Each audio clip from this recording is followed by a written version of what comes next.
आज काही गावातील मंडळी आपल्या नावावर ओरडत आहेत. या ठिकाणी मी आणि आपल्या मंडळींनी त्यांचे प्रस्ताव कुठले मांडले नाही.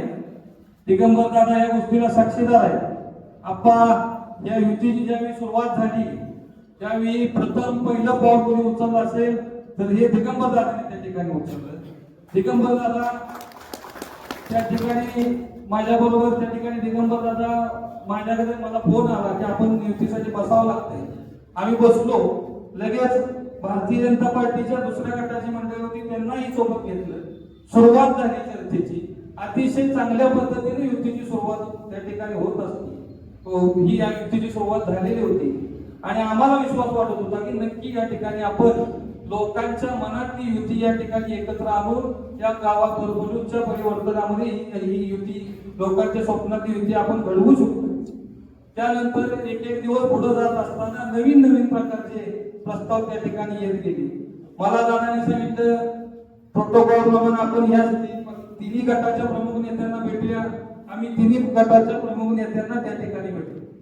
त्यानंतर चर्चा झाली. काही जण जाणकार मंडळी सांगितली तुम्ही एकट्याने जाऊन एका गटाच्या नेत्यांना भेटा. मी या ठिकाणी नाव घेणार नाही, तुम्हाला समजून जाईल नाव न घेता. त्या गटाच्या नेत्याला आपण त्या ठिकाणी भेटायला सांगितलं. आम्ही राजू काका बर्गे आणि मी दोघं जण गेलो. आम्ही त्या ठिकाणी सांगितलं की भारतीय जनता पार्टीला 2014 पासून बापू बिनशर्त पाठिंबा बापूसाहेब देशमुख आणि ह्या सर्व मंडळींनी त्या ठिकाणी दिला.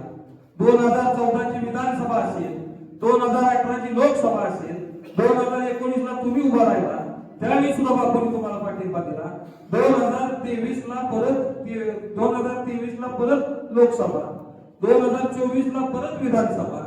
एवढं सगळं केलेलं असताना ज्यावेळी आमच्या गावचा प्रश्न येतो त्यावेळी तुमच्या सगळ्यांच्या समोर पक्ष का हवा येतो हा प्रश्नाचं उत्तर मला त्या ठिकाणी मी त्यांना विनंती केली की ज्या वेळी आमच्या गावचा प्रश्न येतो तुम्हाला सर्व मंडळींना आपापल्या पक्षाचा चिन्हाचा त्या ठिकाणी तुम्हाला प्रश्न आढळवा येतो. ज्यावेळी आम्ही तुम्हाला मदत करायची म्हणलं तर आम्ही कुठल्याही प्रकारची तुम्हाला तुमच्याकडे कुठलीही अपेक्षा व्यक्त न करता आम्ही कुठल्याही पद्धतीचं न असलं चिन्ह बिन्ह काय अडवून आणता वेळोवेळी तुमच्या पाठीमागे येऊन उभा राहायचं, निस्वार्थपणे उभा राहायचं, कुठलीही अपेक्षा ठेवायची. इतक्या पद्धतीने सुद्धा मी समजावून सांगायचा प्रयत्न त्या ठिकाणी केला. पण म्हणतात ना झोपलेल्याला एक वेळ रात घालून उठवता येतं, पण सोम घेणाऱ्याच्या समोर काही जरी केलं तर तो माणूस झोपेत नव्हता. आज माझ्यावर टीका करून दुसऱ्या पद्धतीने युती मोडण्याचा जो प्रकार करण्यात